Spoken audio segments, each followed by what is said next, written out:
అందరికీ నమస్కారం. గీతమ్మ కథల ప్రపంచానికి స్వాగతం. నేను గీతావాణి. ఇప్పుడు మనం గోపీచంద్ గారి అసమర్థుని జీవయాత్ర అన్న రచనను ప్రారంభించుకుంటున్నాం. ఇది గోపీచంద్ గారి ప్రసిద్ధ రచన. మొట్టమొదటి భాగపు కథలోకి వెళ్ళిపోదాం. ఈ భాగానికి అసమర్థుడు అన్న సబ్ టైటిల్ ఉంది. అసమర్థుని జీవయాత్ర. రచన గోపీచంద్. ప్రారంభం. సీతారామారావు జీవితం విచిత్రమైంది. ఉన్నత శిఖరాగ్రం నుంచి స్వచ్ఛమైన జలంతో భూమి మీద పడి మలినాన్ని కలుపుకొని మురికి కూపంలోకి ప్రవహించే సెలయేటిని జ్ఞప్తికి తెస్తుంది. తనలో వచ్చిన మార్పు ఆ సెలయేటికి తెలుసో తెలియదో మనకు తెలియదు. ఒకవేళ తెలిస్తే తనలో వచ్చిన మార్పుకి ఆ సెలయేరు బాధపడుతూ ఉందో లేదో మనకు తెలియదు. చూసేవాళ్ళు మాత్రం దాని పతనానికి జాలిపడుతూ ఉంటారు. దానికి, ఆ సెలయేటికి ఆ జ్ఞానం ఉందో లేదో మాత్రం ఎవరూ చెప్పలేరు. పైగా పర్వతాల్లో ప్రవహిస్తూ ఉన్నప్పుడు ఉన్న ఒడిదుడుకులు ఇప్పుడు లేవు అని సంతోషిస్తూ ఉందేమో అనిపిస్తుంది అప్పుడప్పుడు. సీతారామారావు తండ్రి చావు మంచం మీదుండి, బాబూ, మన వంశం పేరు నిలబెట్టు, అంతకంటే నే చెప్పేది ఏమీ లేదు అని సలహా చెప్పాడు. అవే అతని ఆఖరు మాటలు. ఆ మాటలు విని చుట్టూ ఉన్న వాళ్ళంతా ఆశ్చర్యపోయారు. ఆస్తి సంగతి చెప్పలేదు, ఇంకేమీ చెప్పలేదు, వంశం పేరు నిలబెట్టమన్నాడు. చూశారా ఆయన గొప్పతనం అని పొగిడారు. ఆ గొప్పతనం వాళ్ళ వంశంలోనే ఉంది అన్నారంతా. నిజంగా వాళ్ళ వంశం గొప్పదే. వాళ్ళ ముత్తాత తాత ఆ ఊరికి చెరువు తవ్వించాడు, సత్రం కట్టించాడు. వాళ్ళ తాత నల్లగా వీరభద్రుడికి మళ్ళీ ఉండేవాడు. కర్ర చేత్తో పట్టుకుని బజార్న నడుస్తుంటే ఎవ్వరికైనా కూర్చునే ప్రాప్తం ఉండేదా? ఆడవాళ్లు తుర్రున ఇళ్లలోకి పరిగెత్తేవాళ్ళు. ఆయన పేరు చెప్తే చాలు, పిల్లలు హడలుకొని మారాం కట్టిపెట్టి కుక్కిన పేలయ్యేవాళ్ళు. ఆ ఊళ్ళో దేవాలయం కట్టించింది ఆయనే. ఇప్పటికీ దేవుడి పెళ్లికి పీటల మీద కూర్చునే హక్కు వాళ్ళదే. ఈ హక్కుని అతని తండ్రి 30,000 ఖర్చు పెట్టి హైకోర్టు దాకా వెళ్ళి నిలబెట్టుకున్నాడు. ప్రతి ఏటా దేవుని ఉత్సవం తన సొంత ఖర్చుతో చేయించేవాడు. అడిగిన వాళ్లకు లేదనకుండా దానం చేసేవాడు. ఆ ఊళ్ళో గుండా ఏ పెళ్లివాళ్లు వెళ్లడం తటస్థించినా సరే ఒక పూట వాళ్ళ ఇంట్లో బస చేసి ఆయన చేసే సత్కారాలందుకుని విందారగించి వెళ్ళవలసిందే. వాళ్ల కమతంలోకి రావాలని ఊళ్ళో మాలామాదిగలంతా ఉవ్విళ్ళూరుతూ ఉండేవాళ్ళు. అజమాయిషీ లేకపోవడం వల్ల కాజేయడానికి వీలవుతుందని వాళ్ల తాపత్రయమని గిట్టని వాళ్ళు అనే మాట నిజమే. కానీ ఆ కుటుంబంలో పుట్టిన వాళ్ళెవరూ ఆ మాట నమ్మరు. సీతారామారావు చిన్నతనం నుంచి తన కుటుంబాన్ని గురించి అనేకులు గొప్పగా చెప్పుకోవడం వింటూ ఉండేవాడు. కొంతమంది అతని ముఖం ఎదుటనే కీర్తిస్తూ ఉండేవాళ్ళు. ఇక తన బంధువుల సంగతి చెప్పనవసరం లేదు. తమ ఇళ్లల్లో జరిగిన కార్యం, కరామత్తుల వైభవం దగ్గర్నుంచి తమ తాత ముత్తాతల శౌర్యం వరకు వర్ణించి చెప్తుండేవారు. అప్పుడతనికి రూఢయింది, డబ్బుదేవుంది, మనిషికి కావలసింది పేరు అని. అతని వంశాన్ని పొగిడే వాళ్లంతా ఈ విషయం ఏకగ్రీవంగా ఒప్పుకున్నారు. డబ్బు మనల్ని సంపాదించిందా, మనం డబ్బును సంపాదించామా అనేవాళ్ళు. డబ్బు సంపాదించిన వాళ్ళు చాలామంది ఉన్నారు. వాళ్ళందర్నీ మీ తాత ముత్తాతల్ని చెప్పుకున్నట్లు చెప్పుకుంటున్నారా అని ప్రశ్నించేవాళ్ళు. అతనికి ఈ ప్రశ్నలు చాలా గొప్పగా కనిపించేవి. అతనిలో ప్రవహించేది ఆ వంశంలోని రక్తమే కదా. ఈ విషయం తన తండ్రి కర్మకి 10,000 ఖర్చు పెట్టి అతను నిరూపించుకున్నాడు. తండ్రికి మించిన చెయ్యి అన్నారు అంతా. ఎముకలేని చెయ్యి అన్నాడు ఒక కవి. 10 రోజులు నిరతాన్న దానం చేశాడు. వచ్చిన చుట్టాలెవ్వరూ నెల రోజులు పూర్తి కాకుండా వెళ్ళిన వాళ్ళు లేరు. అందర్నీ తృప్తిపరచి పంపాడు. ఆ 10 రోజులు చుట్టుప్రక్కల గ్రామాల్లో ఉన్న బీదసాదలకు అన్నదానం చేశాడు, బట్టలు పంచిపెట్టాడు. వాటి మీద ఫలానా వారి ధర్మం అని కూడా వేయించాడు. ఆ రోజుల్లో అతని పేరు చెప్పుకోని వాళ్ళు లేరు. చెప్పుకుంటే ఆయన్నే చెప్పుకోవాలి అనుకునేవాళ్ళు. మహారాజు అనేవాళ్ళు. తండ్రి గతించిన తర్వాత అప్పులు ఇవ్వవలసిన వాళ్ల విషయంలో కూడా అతను చాలా ఉదారంగా ప్రవర్తించాడు. తమ కష్టసుఖాలు వచ్చి చెప్పుకోని వాళ్ళది పాపం. ఇచ్చిన వాళ్ళ దగ్గర ఇచ్చినట్లు పుచ్చుకున్నాడు. అతను ఒకటే మాట చెప్పాడు, నేను కోర్టుకి ఎక్కను. అతని మేనమామ అతనికి 40,000 ఇవ్వాలి.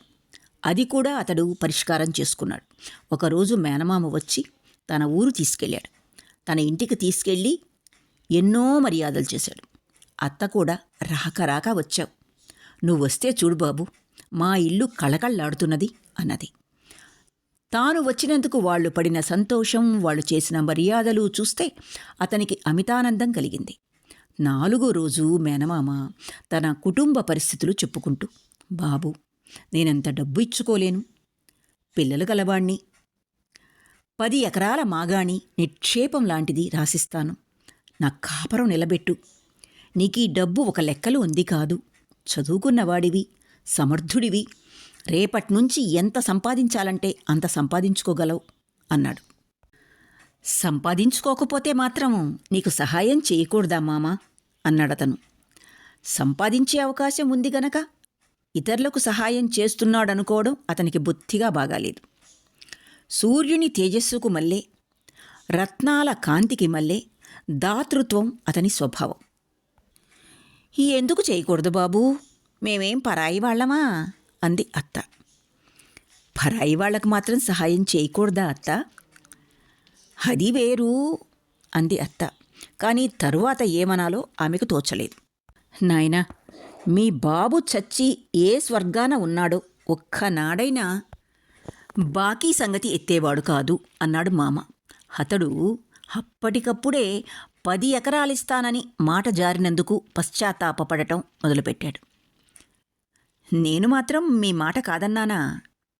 అదిగది నేను చెప్పలా, వాడి గుణమే వేరు అంది అత్త ఇంత ముఖం చేసుకుని. ఆమెకు 40,000 అప్పు 10 ఎకరాలతో పోవడమే పట్టరాని సంతోషాన్ని కలిగించింది. భర్తకు మాత్రం ఆమె మీద కోపం వచ్చింది. నాయనా, మీ నాన్న నేను ఎలా ఉండేవాళ్లమో నీకు తెలుసుగా. ఇంటి పనులు ఆయన ఒక్కటి కూడా పట్టించుకునేవాడు కాదు. పొలం ఖాతా అంతా నేనే చూసుకునేవాణ్ణి. ఏది ఎంత వచ్చిందని కూడా అడిగేవాడా? మహారాజు మంచి అనిపించుకుని వెళ్ళిపోయాడు. నీకు జ్ఞాపకముందో లేదో గాని నిన్ను నా చేతులతో ఎత్తి పెంచాను బాబు అన్నాడు. లేకేం మామా అన్నాడు సీతారామారావు. అతనికి నిజంగా జ్ఞాపకం లేదు, పెంచే ఉంటాడని నమ్మకం. అబద్ధమాడవలసిన అవసరం ఏమొచ్చింది తన మామకి? నా స్వంత తమ్ముడివే అనుకున్నా బాబు. ఒకరోజు అరుగు మీద ఆడిస్తూ ఉంటే కింద పడ్డావు. ఎక్కడ దెబ్బ తగిలిందో అని నా పై ప్రాణాలు పైనే ఎగిరిపోయాయంటే నమ్ము. అప్పుడెట్లా ఉండేవాడివి? దొరల్లే నిగనిగలాడుతూ ఉండేవాడివి అంది అత్త. వాళ్ల మంచితనం అతనికి దిగ్భ్రమ కలిగించింది. ఇంత మంచి వాళ్ళకి తన తండ్రికి చివరి రోజుల్లో ఎందుకు వైరం వచ్చిందని ఆలోచించాడు. తన ఆస్తిపై పెత్తనం చేస్తూ చాటుగా చాలా డబ్బు తిన్నాడని ఊళ్ళో వాళ్ళు అనుకుంటూ ఉంటారు. కానీ ఇంత మంచివాడు అటువంటి పని చేస్తాడా? డబ్బు తింటే ఇంత అప్పు ఎందుకు అవుతుంది అసలు?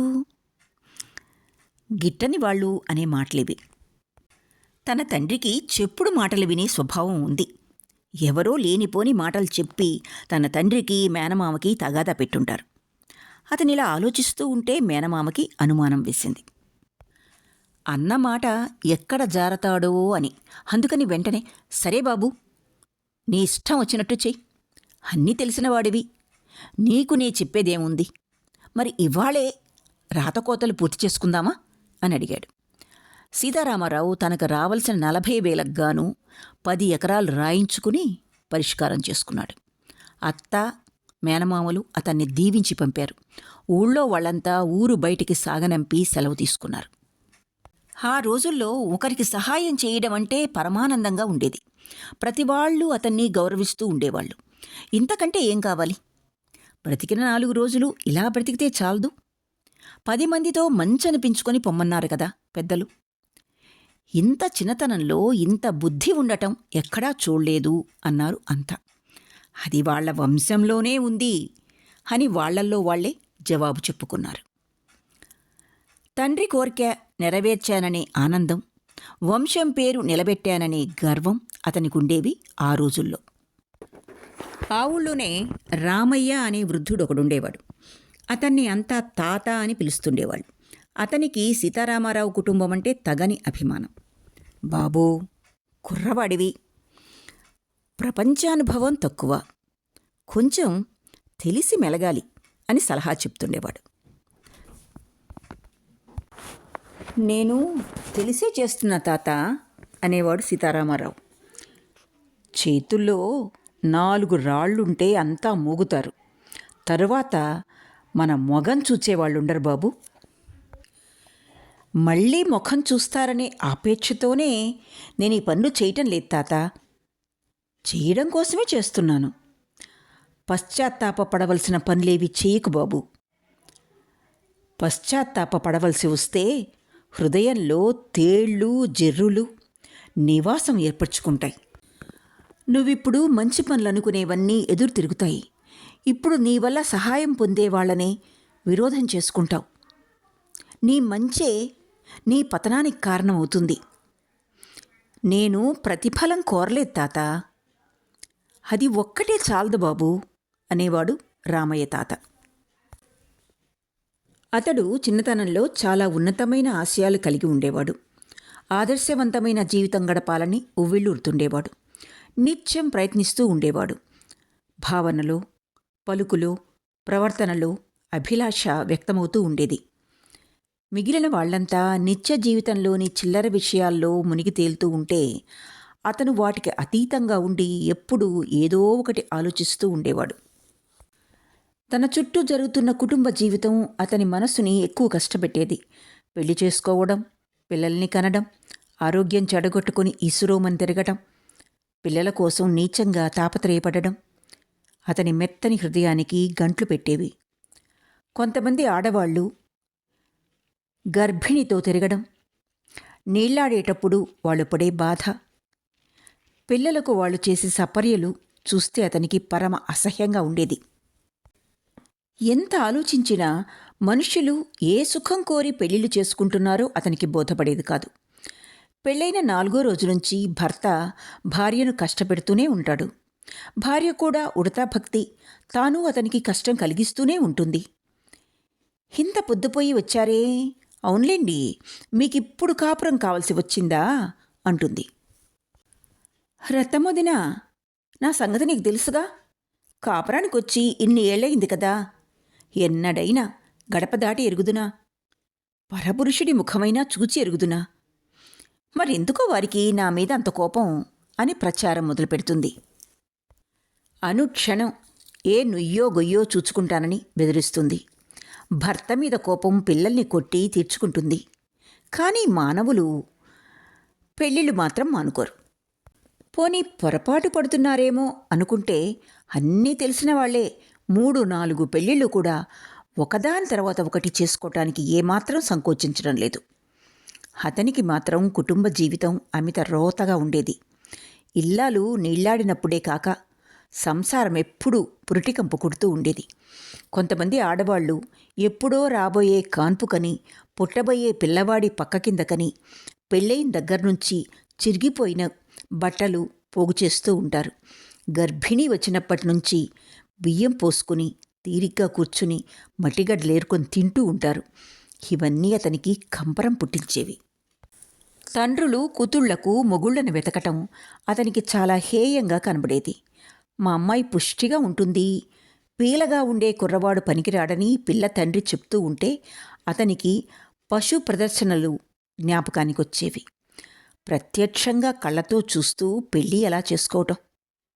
చేసుకుంటే తన ఆదర్శం ఎలా చెల్లుతుంది అందుకని ఆలోచించి ఆలోచించి ఏ పరిస్థితుల్లోనూ పెళ్లి చేసుకోకూడదని నిశ్చయం చేసుకున్నాడు. స్నేహితులు కానీ బంధువులు కానీ ఈ ప్రస్తావన తెస్తే నాకేమిటి పెళ్ళేమిటి అనేవాడు.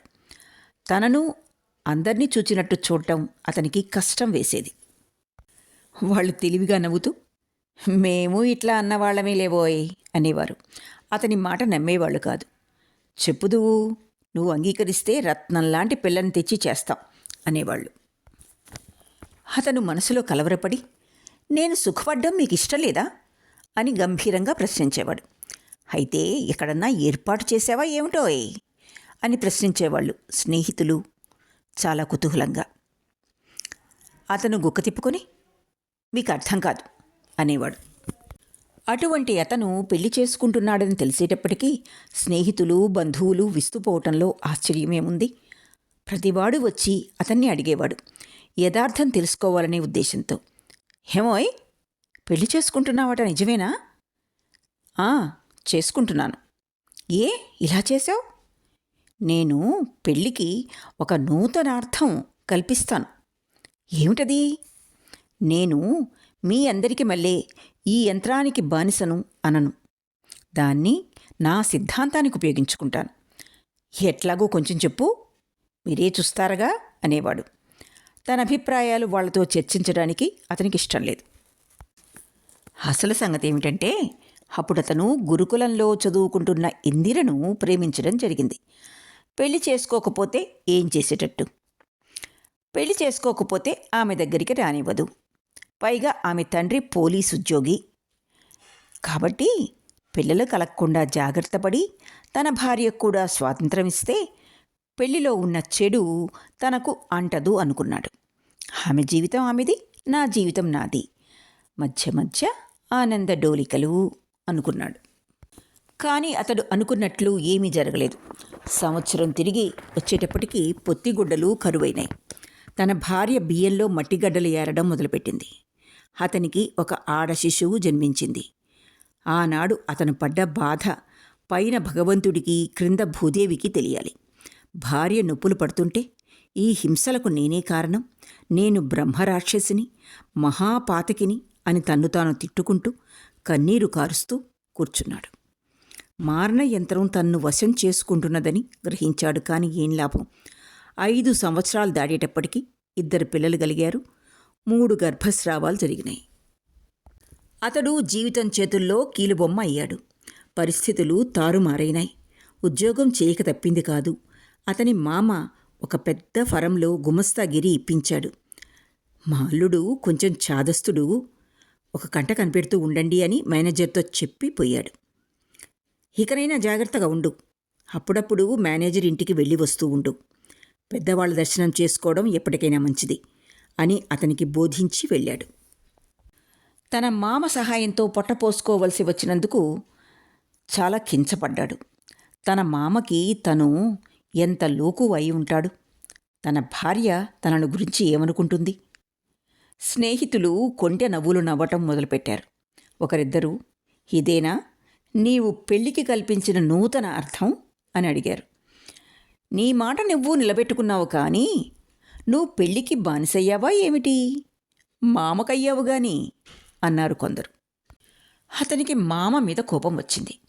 అస్తమానం ఆయన్ని గురించి ఆలోచించేవాడు. అతను లేకపోతే అతని కూతురుండేది కాదు, అతని కూతురు ఉండకపోతే తనకి పెళ్ళుండేది కాదు, తనకి పెళ్ళి లేకపోతే ఈ బాధలుండేవి కావు. అతనికి ఒక్క క్షణం ఈ ప్రపంచం మాయలమయంగా కనిపించింది. కనపడకుండా ఉండి ఈ ప్రపంచాన్ని నడుపుతున్నారు వాళ్ళు. అతను ఉద్యోగం చేయలేకపోయాడు. ఒకరోజు ఆఫీస్లో అకౌంట్ పుస్తకం ముందు వేసుకుని లెక్కలు రాయడానికి బదులు మార్జిన్లో ఒక బొమ్మ గీశాడు. అది చూచి మేనేజర్ మండిపడుతూ, ఇదేమిటి అని అడిగాడు. మామ అని ఇకిలించాడు సీతారామరావు. ఎవరి మామ? మీ మామ కూడా ఇలాగే ఉంటాడా ఏమిటి? ఒకరి మామ ఏమిటి, అందరి మామాను. పిల్లనిచ్చే మామ. చూసారా, వీడి తల పెద్దది, కళ్ళు చిన్నవి, చేతులు సన్నం, ముక్కు పెద్దది అని తను గీసిన బొమ్మ చూపుతూ చెప్పాడు. అతనికి ఆ వాళ్ళే ఉద్యోగం ఊడింది. అస్సలే మేనేజరు అతని మీద కోపంగా ఉంటున్నాడు. మొన్న కూతురు రైలుకు వెళ్తుంటే బండి తీసుకురమ్మని సీతారామారావుకి చెప్తే, నేనా బండా నీ కూతురికా అన్నాడు. అది మనస్సులో పెట్టుకుని మేనేజరు డిస్మిస్ చేశాడు సీతారామరావుని. ఉద్యోగం ఊడిందని తెలియగానే మేనేజర్ దగ్గరికి వెళ్ళాడు సీతారామరావు. ప్రాధేయపడ్డానికి వచ్చాడనుకుని బిర్ర బిగిసి కూర్చున్నాడు మేనేజర్. ఏది మా మామ బొమ్మ? ఎందుకు? మీసాలు పెట్టిపోతాను, పోలీసు మీసాలు అని చప్పట్లు కొడుతూ గంతులు వేస్తూ అడిగాడు. మేనేజర్కి ఏమీ తోచలేదు, వెర్రిగా చూస్తూ కూర్చున్నాడు. నీ కూతురికి బండి దొరికిందా అని అడిగాడు సీతారామరావు. సమాధానం లేదు. తన ప్రశ్నకు మేనేజరు గుడ్లప్పజెప్పి కూర్చోవడం చూస్తే సీతారామరావుకి హుషారెక్కింది. కూతుర్ని అల్లుడి దగ్గరికి పంపడం, అల్లుడు గర్భిణీ చేసి మళ్ళీ నీ కూతుర్ని నీ దగ్గరికి పంపటం, నువ్వు నీళ్లాడించి మళ్ళీ అల్లుడి దగ్గరికి పంపడం, అతడు మళ్ళీ గర్భిణీ చేసి నీ దగ్గరికి పంపటం, నువ్వు నీళ్లాడించి మళ్ళీ అతని దగ్గరికి పంపటం, అతను మళ్ళీ నీ దగ్గరికి పంపటం, నీవు అతని దగ్గరికి పంపటం, అతను నీ దగ్గరికి పంపటం, ఇదేనటయ్యా నువ్వు చేసే పని అని ముక్కు మీద వేలు వేసుకుని ఇంటి కప్పు ఎగిరిపోయేటట్లు నవ్వి వెళ్ళిపోయాడు. ఇతరులు ఎవరైనా ఉద్యోగం ఎందుకు పోయిందని అడిగితే మా మామ డిస్మిస్ చేయించాడు అని చెప్పేవాడు. ఇక మళ్ళీ అతను ఉద్యోగం కోసం ప్రయత్నించలేదు. అప్పుడు అతనికి ఒక్క మామ మీదే కాదు, ప్రపంచం మీదే కోపంగా ఉండేది. తన దగ్గర సహాయం పొందిన వాళ్ళు తన దగ్గరకు రావడం కానీ తనతో మాట్లాడడం కానీ ఎప్పుడో మానివేశారు. దేవుడికి ఉత్సవం చేయించనందుకు, సత్రంలో ఉచిత భోజనం ఏర్పాటు చేయించనందుకు నిందించడం మొదలుపెట్టారు. ఉన్నన్నాళ్ళు కన్ను మిన్ను కానకుండా ఖర్చు పెట్టాడు, ఇప్పుడు అనుభవిస్తున్నాడు అన్నారు. ఖర్చు పెట్టాడంటే ఎవరి కోసం పెట్టాడు? మన కోసం పెట్టాడా? తన పేరు కోసం, 10 మందితో మంచివాడు అనిపించుకోవడానికి పెట్టాడు అని ఎసిరించేవాళ్ళు. అతనికి ప్రపంచం మీద కసిగా ఉండేది. ఇదివరకు తన్ను ఎరిగిన వాళ్లతో మాట్లాడబుద్ధి అయ్యేది కాదు. తన సహాయం పొందిన వాళ్ల కంట పడకుండా తానే తప్పుకు తిరుగుతుండేవాడు. ఉండి ఉండి ఆ కసి అనేక విధాల బయట పెడుతూ ఉండేవాడు. ఉండి ఉండి ఆ కసి అనేక విధాల బయటపడుతూ ఉండేది. తరచూ భార్య దానికి గురి అవుతూ ఉండేది. గుర్రపు బండికి స్టేషన్ నుంచి తన ఇంటికి పావలా మామూలుగా, కానీ తన దగ్గర ₹1 వసూలు చేస్తారు. మహారాజులు ఇవ్వాలా మేం తినాలా అంటారు. తను కాదనలేడు, వాళ్లతో బేరం చెయ్యలేడు. ఇంట్లోకి వెళ్ళి ఏదో ఒక వంక పెట్టుకుని భార్యతో తగాదా పెట్టుకుంటాడు. అప్పుడప్పుడు తప్పక కూరగాయల మార్కెట్కి వెళ్తాడు. తను కూరగాయలు తేవడం ఎవరన్నా చూస్తున్నారేమో అని సంచి మడిచి జేబులో పెట్టుకుని వెళ్తాడు. అవి ఇవి కొనుక్కొస్తాడు, బేరం చెయ్యడు, మంచి చెడ్లు చూడడు, 4 కొట్లు తిరగడు, ఎవరు ఎక్కడ చూచిపోతారో అని చేతికందినవి కొనుక్కుని వచ్చేస్తాడు. సందు గొంతుల వెంటపడి ఇంటికొచ్చేస్తాడు. ఇంటికి రాగానే భార్య ఒక్కసారి కూరలు చూచి అన్నీ పుచ్చులే అంటుంది. అతనికి చర్రున కోపం వస్తుంది. తను పడ్డ శ్రమకి ఇదా ప్రతిఫలం? వంకాయలు పావలా ఇంటికొచ్చి ఇచ్చిపోతున్నారు అంటుంది. అయితే నేను డబ్బు కాజేశానంటావా అంటాడు. పోట్లాడతాడు. ఈ గుణం నీ వంశంలోనే ఉందంటాడు. నీ తండ్రి పోలీసు ఉద్యోగి కాదు, కోడిపెట్టలు లంచాలు తీసుకునేవాడు కాదు, అంతా అంతే అనుకుంటావు. ఆ డబ్బు చీర కొనుక్కోమని ఆమె తండ్రి ఇచ్చి వెళ్ళిన డబ్బు. అది తన కోసం ఖర్చు పెట్టుకుంటున్నాననే లోపలి తపన ఈ విధంగా బయటపడుతుంది. సాయంకాలానికి బియ్యం లేవు అంటుంది భార్య. నన్నేం చేయమంటావు? తెప్పించండి అంటుంది భార్య. ఈ మాటకు తగాదా. కానీ ఏమని తగాదా ఆడతాడు? ఈ లోకంలో బియ్యం తేవలసిన బాధ్యత భర్తల మీద ఉన్నమాట నిజమేనాయే. బియ్యం అవసరమనే మాట నిజమేనాయే. తెప్పించండి అంటం ఎందుకు? తెండి అనరాదు. ఎవరు తెచ్చేది? నేనేగా. ఆ సంగతి నీకు తెలియదు? మనకు తోడు తెప్పించండి అని డాబుసరి కూడా ఎందుకు? నీ డాబుసరితో నాకు చచ్చే రోజు వచ్చింది. ఎందుకండి అంత కోపం?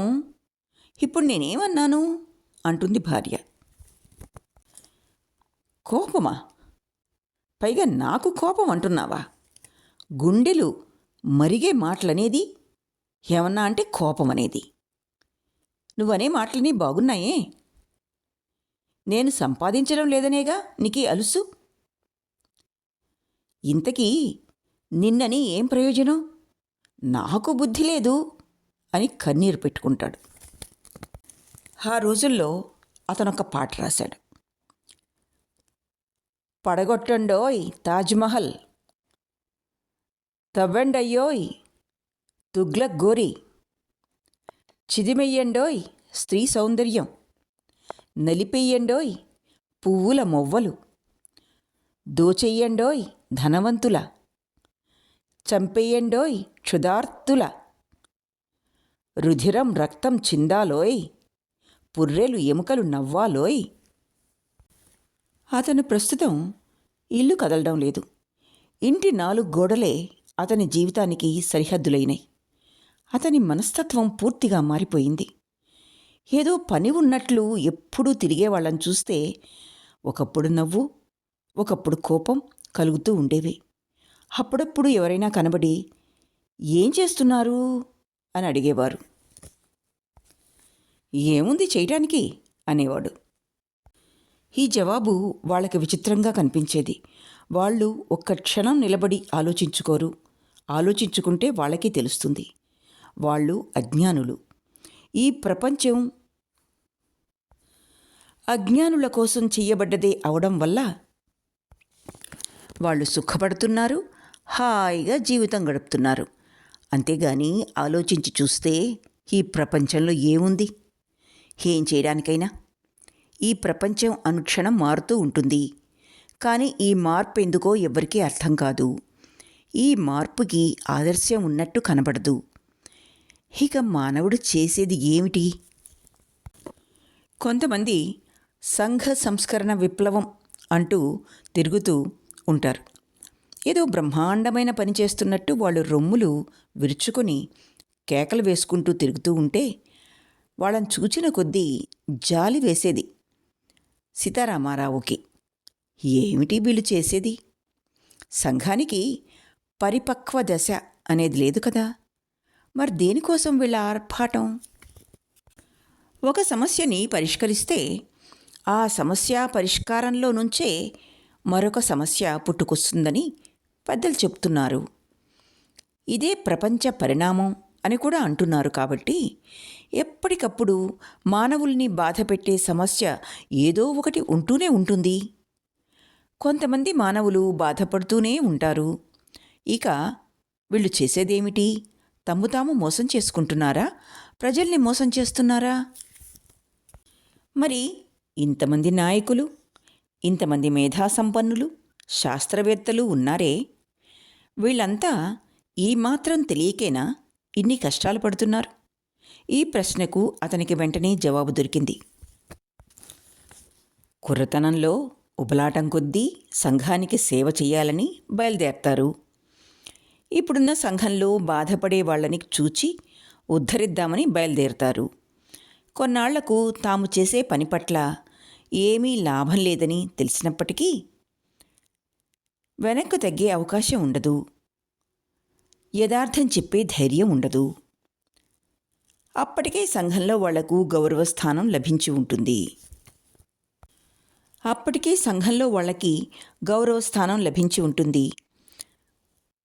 వాళ్ళ మాటలు నమ్మి అనేక కష్టాల కోర్చి అనేకులు వాళ్లకు అనుచరులై ఉంటారు.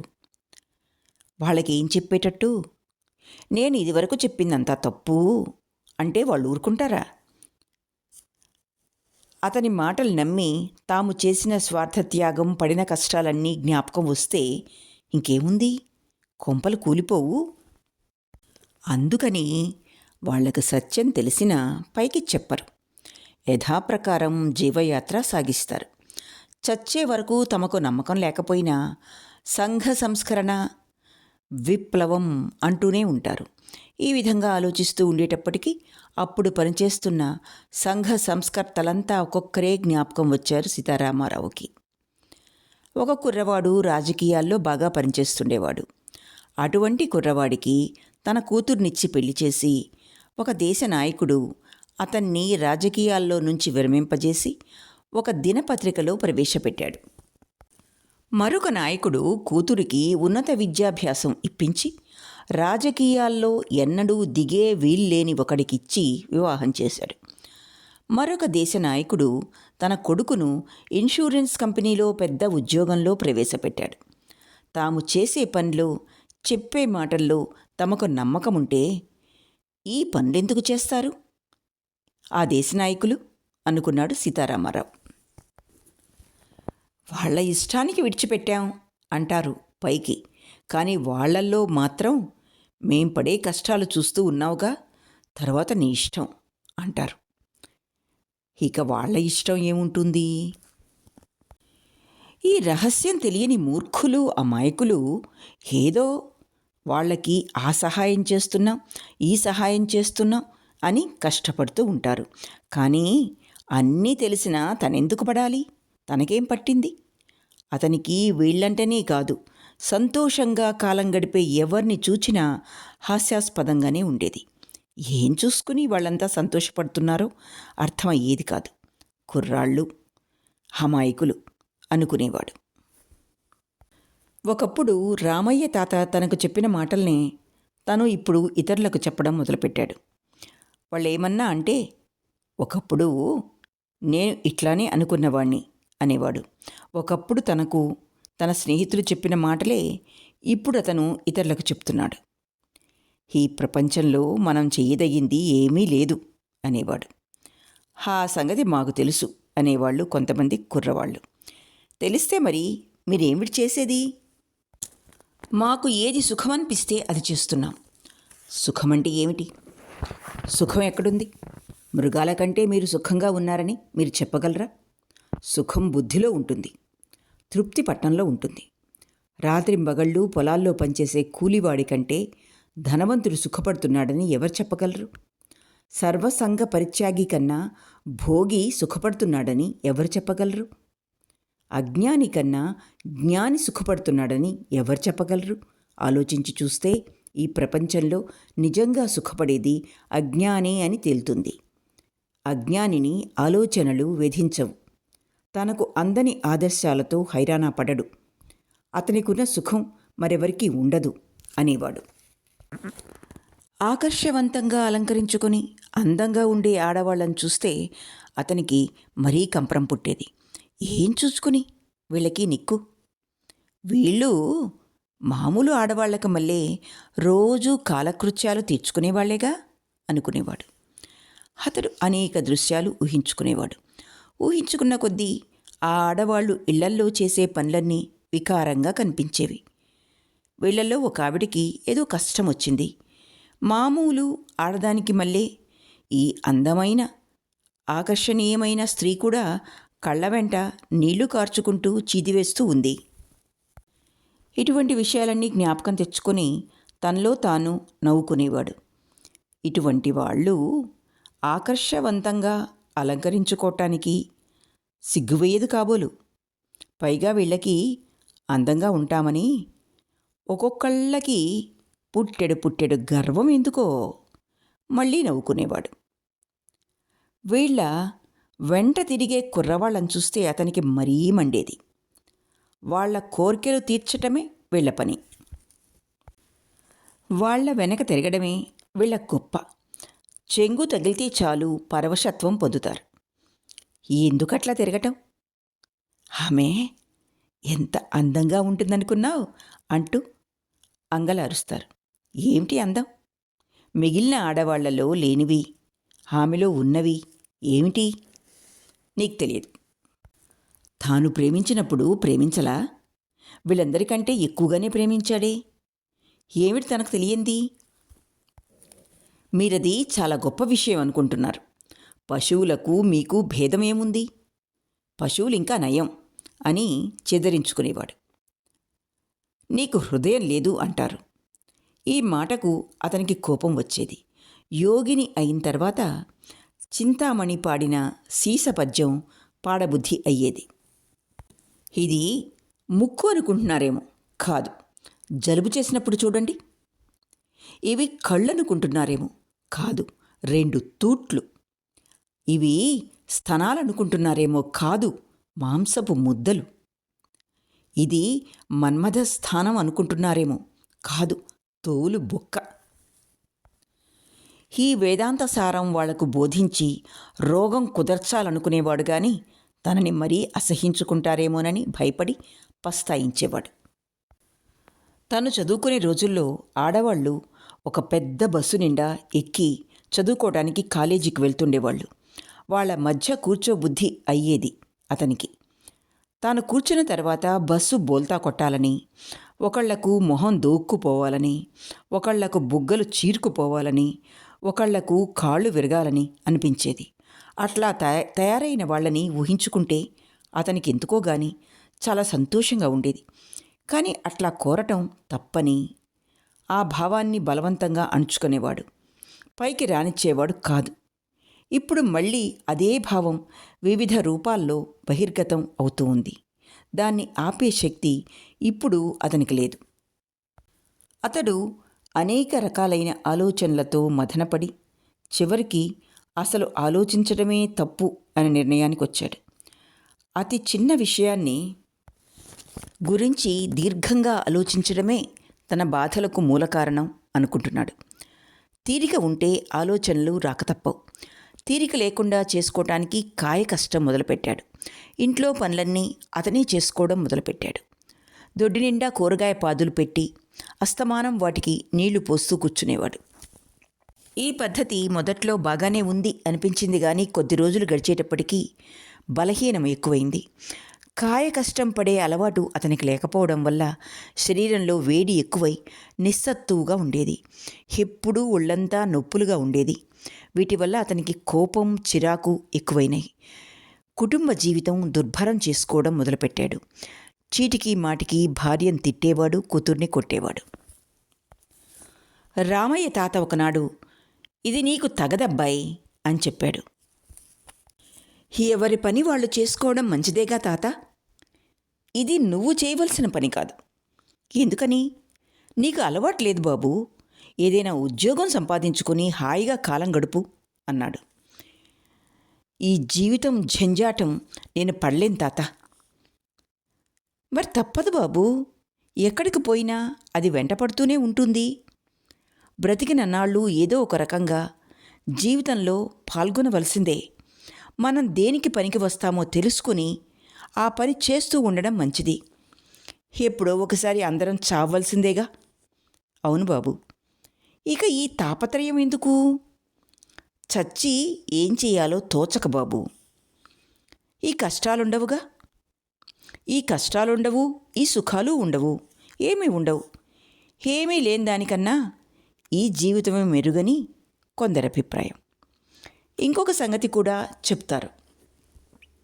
ఇప్పుడు చాలామంది కష్టాలు అనుభవిస్తున్న మాట నిజమే. కానీ ఎప్పటికైనా కష్టాల్లేని జీవితం మానవుడికి లభించకపోతుందా? అదే ఆశ చాలామందికి ఉంటుంది. ఎవరికి తోచిన విధంగా వాళ్ళు ప్రయత్నిస్తున్నారు. కానీ చచ్చి మాత్రం చేసేదేముంది బాబూ. ఒకళ్ళు చచ్చినంత మాత్రాన ఈ ప్రపంచ సమస్య తెలియదేముంది. పుట్టేవాళ్ళు పుడుతూనే ఉంటారు. ఏది అశాశ్వతమైనా మానవుడు ఈ ప్రపంచంలో ఉండటం శాశ్వతమే. అది తప్పదు. కాబట్టి ఎవరి పని వాళ్ళు చేసుకుపోతూ ఉండాలి. అలా చెయ్యని నాడు తనకు తాను బరువు అవుతాడు. అతనికి ఏమీ తేలటం లేదు. ఎంత చిన్న విషయాన్ని గురించైనా సరే అతనొక నిశ్చితాభిప్రాయానికి రాలేకుండా ఉన్నాడు. మనస్సు పరిపరి విధాల పోతూ ఉంది. ఆలోచనలతో అతలాకుతలం అవుతూ ఉంది మనస్సు. ఒకప్పుడు ఒక అభిప్రాయం మంచిది అనుకుంటాడు. మరుక్షణం దానికి వ్యతిరేకమైన అభిప్రాయం మంచిదిగా తోస్తుంది. ఒక పని చేద్దామనుకుని మనసులో అనుకుని దానికి వ్యతిరేకమైన పని తనకు తెలియకుండానే మొదలుపెడతాడు. మధ్యలో తాను ఇంకొక విధంగా సంకల్పించుకున్నట్లు జ్ఞాపకం వస్తుంది. పోనీ ఇదే మంచిదేమో, లేకపోతే ఎందుకు చెయ్యబుద్ధవుతుంది అనుకుంటాడు. కానీ వెంటనే అది ఇది మంచివి ఎట్లా అవుతాయి, అదో ఇదో మంచిదవ్వాలి గాని అనిపిస్తుంది. చేసే పని ఆపి ఆలోచించడం మొదలుపెడతాడు. ప్రపంచానికి ఒక ఆదర్శం లేదు గనుక, ఏ పనికి ప్రయోజనం లేదు గనక అన్ని పనులు మంచే, అన్ని పనులు చెడే. పెద్దలు ప్రతి విషయానికి బహుముఖాలుంటవి అంటారు. అంతేగాని ఇది మంచి ఇది చెడు అనేది లేదు, చూడటం మీద ఆధారపడి ఉంటుంది. చూచి లేనిది కల్పించుకుని బాధపడిన దానికంటే అసలు చూడటమే మానుకుంటే. అతని హృదయసీమలో హఠాత్తుగా ఒక భావం విరిసేది. అసలు ఏదో ఒకటి చెయ్యాలనుకోవటంలోనే ఈ చిక్కులవి వస్తున్నాయేమో మెదలకుండా కూర్చునేవాడు. మనస్సు పరిపరి విధాల పోనివ్వకు, చిక్కబట్టు అంటారు పెద్దలు. పరిపరి విధాల ఆలోచించేదే తనైనప్పుడు ఇక చిక్కుబడేదెవ్వరు?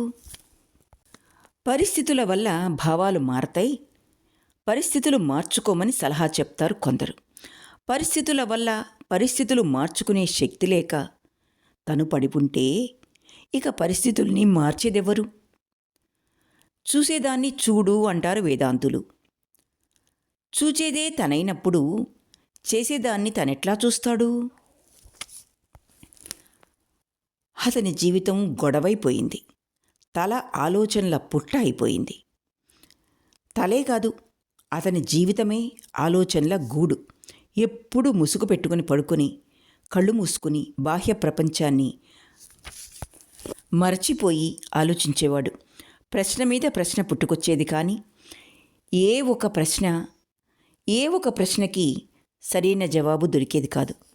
ప్రస్తుతం కళ్ళు మూసుకొని ముసుగు పెట్టుకొని పడుకోవటమే అతని జీవితం. ఇక్కడితో అసమర్థుని జీవయాత్ర మొట్టమొదటి భాగం పూర్తి అయింది. ఆలకించినందుకు ధన్యవాదాలు.